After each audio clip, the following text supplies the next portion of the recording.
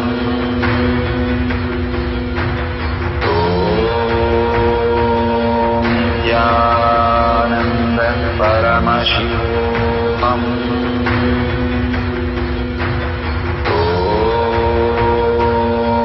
Nithyananda Paramashivoham.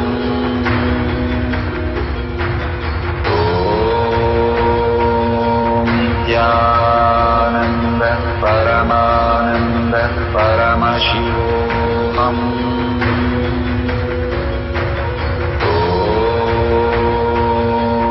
Nithyananda Paramashivoham. Om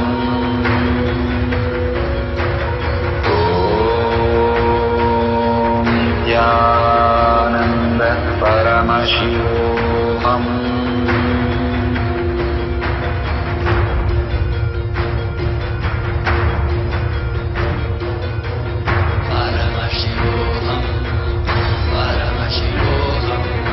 Let Paramashiva's third eye manifest in all our third eyes. Let the Amrita pour, let the Vanni open up, manifest in all of us.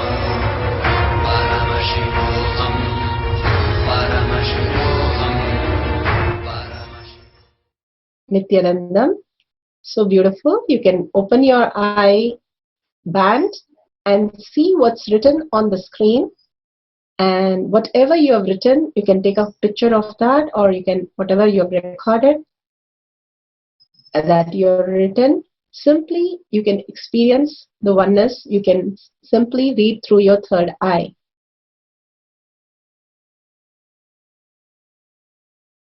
Now we'll have one more round of this. A E or a I or a L or everything, whatever, just celebrate whatever Paramashiva shows you. You declaring your higher reality of you with oneness with Paramashiva makes you manifest more and more powers and more possibility. If you're saying, no, I'm not manifesting, I see only dark screen, then you're manifesting only that. Bhagavan says, what is your inner space? That is what comes out as your reality. So first, you declaring with a will persistent that you are seeing and you are experiencing the oneness and you are manifesting the powers of third eye. Then slowly and slowly the third eye will start responding to you and manifesting as reality. Now we'll go to the round 2. This is from the page 71, 15th line. What Bhagavan has for us will get revealed in this page 71. Please tie your eye band again. At the end of this session, you can share in the Facebook. Right now, we'll move to the second rod for 10 minutes and tie your eye bands and completely go into the oneness with Paramashiva. We'll have the oneness capsule.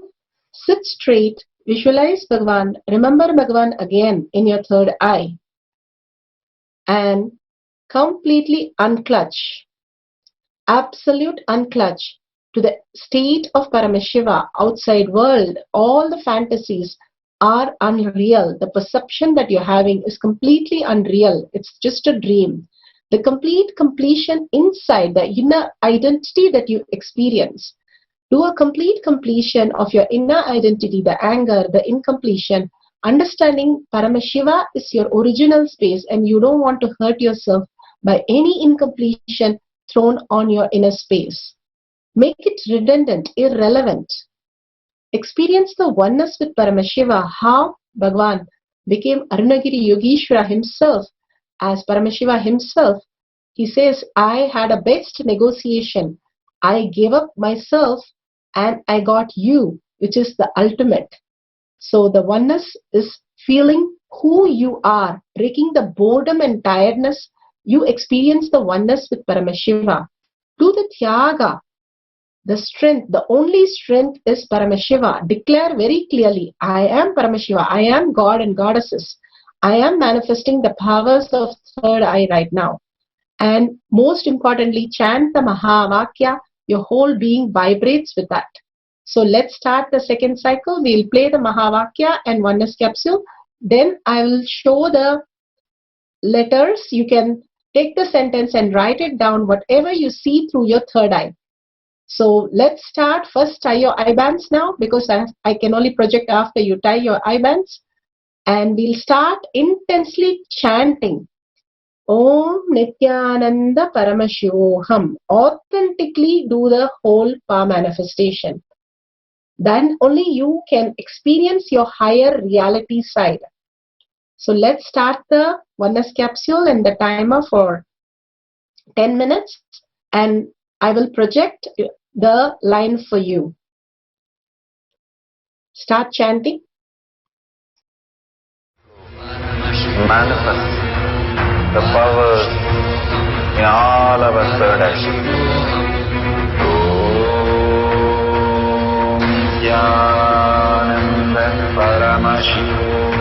Om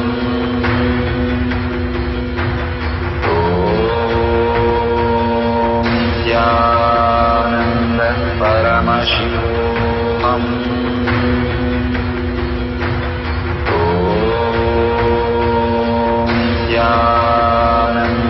Paramashivoham. Om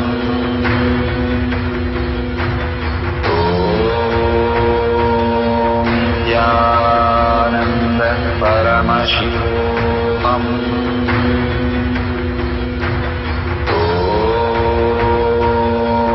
Nithyananda Paramashivoham.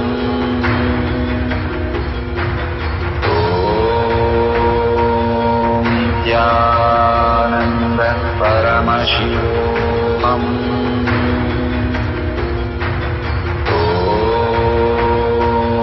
Nithyananda Paramashivoham. Om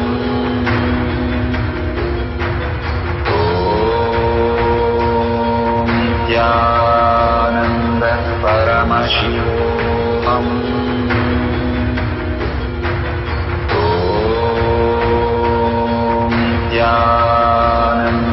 Paramashivoham. Om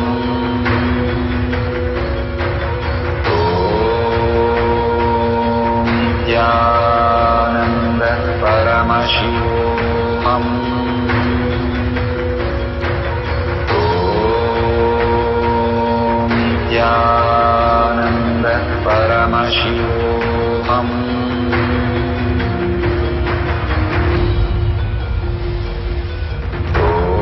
Nithyananda Paramashivoham. Om Nithyananda Paramashivoham. Nithyananda Paramashivoham. Om Nithyananda Paramashivoham. Om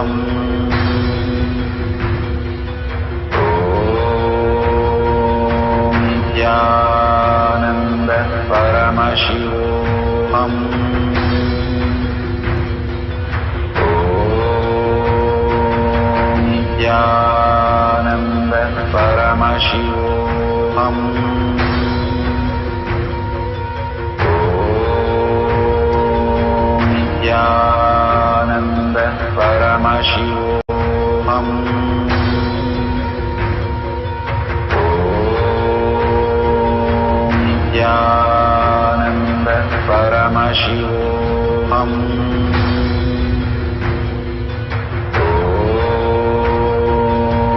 Nithyananda Paramashivoham. Om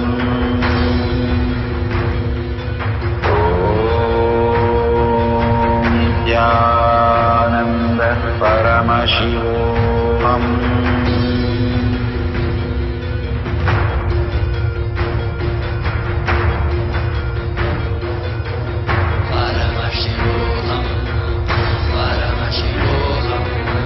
Let Paramashiva's third eye manifest in all our third eye. Let the Amrita pour, let the Vanni open up, manifest in all of us. Paramashivoham, Paramashivoham, Paramashivoham. Paramashivoham overflow, manifest the power in all our third eye.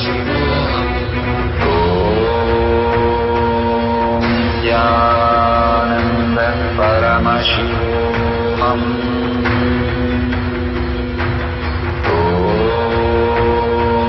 Nithyananda Paramashivoham.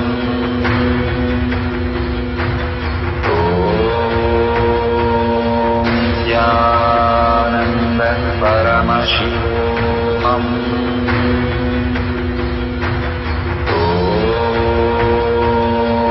Nithyananda Paramashivoham.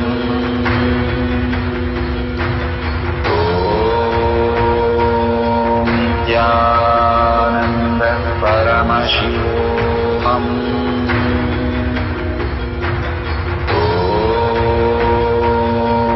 Nithyananda Paramashivoham.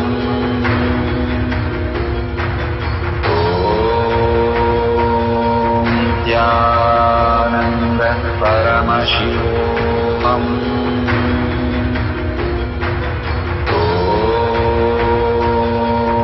Nithyananda Paramashivoham.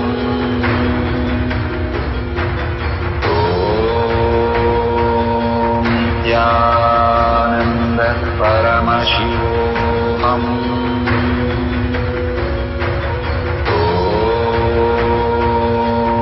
Nithyananda Paramashivoham.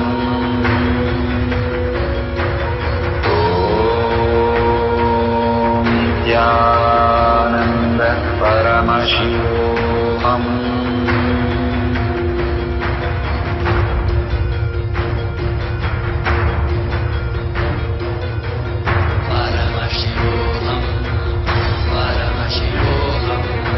Let Paramashiva's third eye manifest in all our third eyes. Let the Amrita pour, let the Varni open up, manifest in all of us.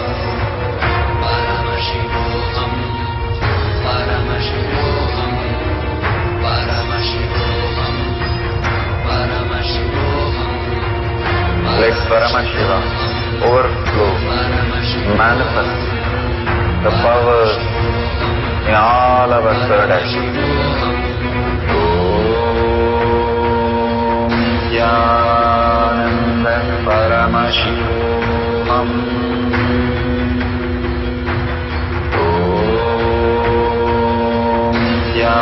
Nithyananda Paramashivoham.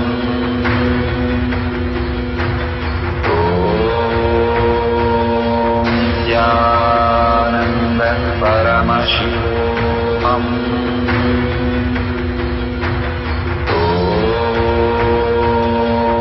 Nithyananda Paramashivoham.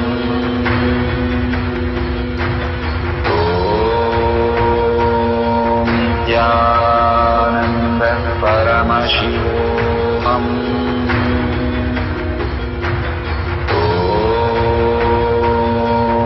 Nithyananda Paramashivoham.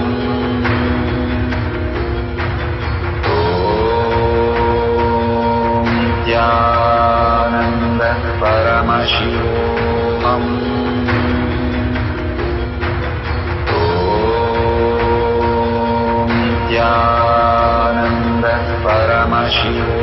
Paramashivoham.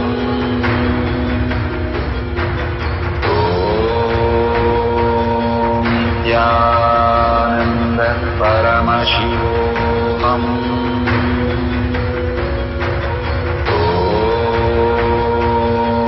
Nithyananda Paramashivoham.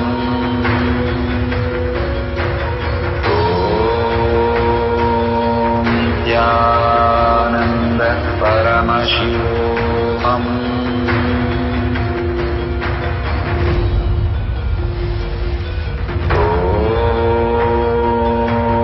Nithyananda Paramashivoham.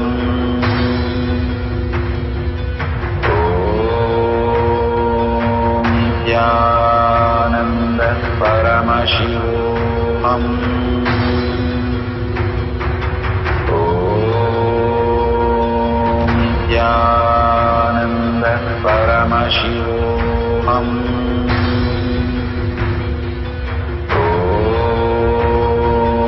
Nithyananda Paramashivoham.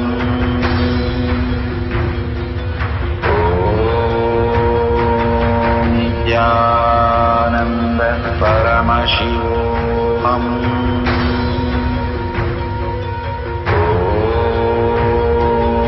Nithyananda Paramashivoham.